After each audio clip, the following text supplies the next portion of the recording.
Hello po sa inyong lahat mga ka-crypto. Ako po si Pinoy Crypto Trader at sa video na ito ay atin pong pag-uusapan ang tungkol dito kay Ripple kung saan ay meron po silang ginalaw na worth 100 or higit 160 million na XRP token at kanila po itong ginawa nung pumasok po ang market price ni XRP sa tinatawag po nilang revival mode. Ibig pong sabihin ay pumasok po siya sa isang bullish territory. Yan, bullish price territory kung saan ay naghahanda po ito na umakyat. Kaya yan, ano kaya ang pakay rito ng Ripple sa kanilang higit 160 million na XRP token. Yan, kung iniisip mo, ang aking iniisip, kung magkapareho tayo ng iniisip na mukhang parang may binabalak sila na mag-take profit rito. Yan, kung sakaling sumabog yung presyo ni XRP, ay ayan, pareho po tayo at ganyan na rin po yung aking parang pumapasok sa aking isipan. Ayan, bago po tayo magpatuloy ay nais ko lamang po munang bigyang linaw ang aking disclaimer kung saan ang nilalaman po ng video na ito ay hindi po ito isang financial advice. For education and information purposes lamang po ang layunin nito. Maliban po dito ay nais ko na rin pong magbigay babala na wala pong kahit anumang group chat ang Pinoy Crypto Trader. Ayan, at least 3 major XRP transfer have been spotted on a chain at a time when the digital currency is experiencing a bullish recovery. Ayan, tatlong major transfers daw po, XRP transfer.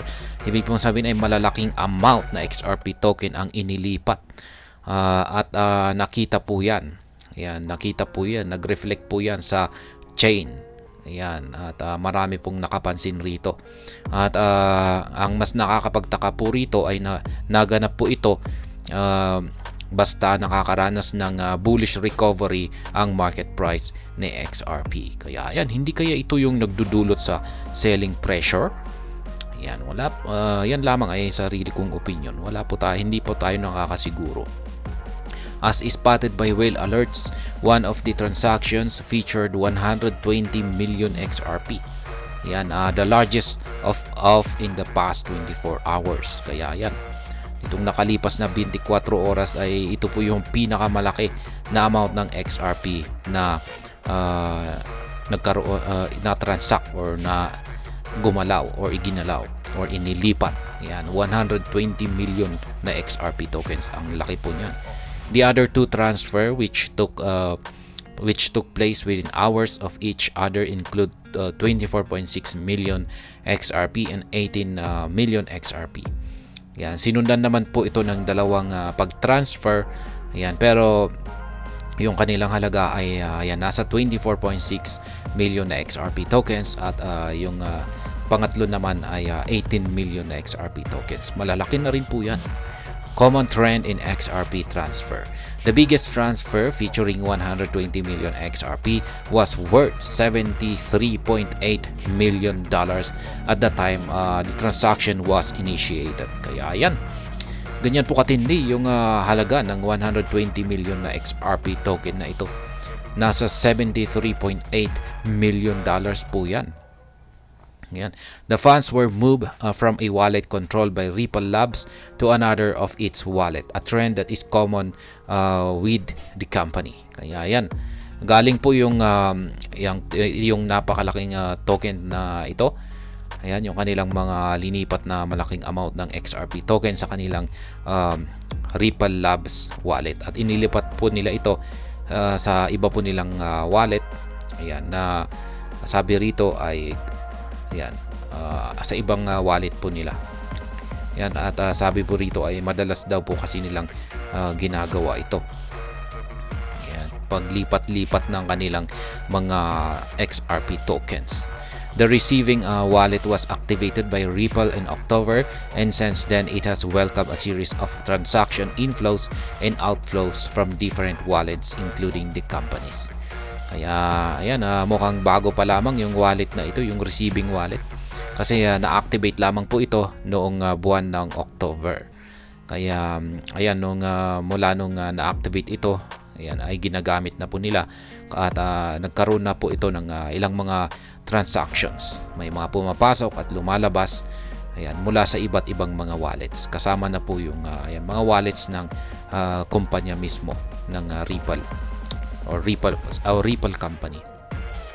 The second largest XRP transfer involved the movement of 24.6 million XRP tokens worth approximately $15 million came from a Ripple activated wallet. Kaya yan, galing naman po pala sa isang Ripple activated wallet ang 24.6 million na XRP token. Yan, ang halaga naman po nito ay $15 million.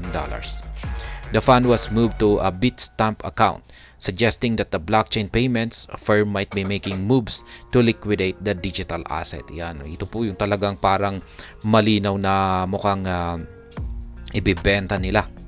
Kasi linagay po nila, inilipat po nila ito sa Bitstamp account. Ayan, ibig sabihin ay ayan, exchange po ito, isa po itong crypto exchange. Kaya malamang ay ibig sabihin nito ay mukhang ililiquidate nila or idadump po nila ito. Ayan. At ayan, mabuti na lamang pero ayan, at least okay naman po yan. Pero ayan, mabuti na lamang at hindi yung 120 million na ito yung kanilang idadump. Pero magkakaroon pa rin po ito, magdudulot pa rin po ito ng selling pressure kasi malaki pa rin po yan. Meron mo naman $15 million po yan. 24.6 million, may magdudulot po yan ang selling pressure kung idadump po nila yan.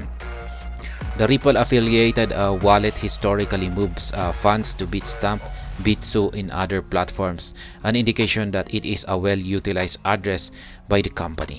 Kaya yan, yung wallet na ito ay meron daw po itong historical transactions na nagkaroon sila ng mga transactions or pag-transfer sa mga exchanges na si Bitstamp, Bitso at saka iba pang mga crypto exchanges.